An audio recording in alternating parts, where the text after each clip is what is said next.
papaya namin, oh. Hello.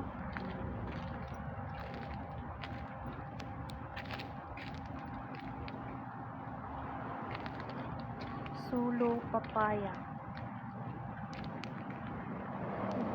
Makagawa tayo ng garden sa ating bakuran. Malibre yung gulay natin. Yung ampalaya natin. Tingnan natin kung may bunga na din siya kasi nagbunga na yung sitaw.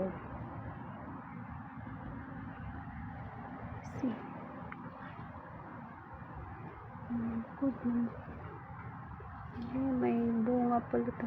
Yoshi! Para kang hindi nakakain, ah. Itong gulay ngat-ngatin mo. Ha?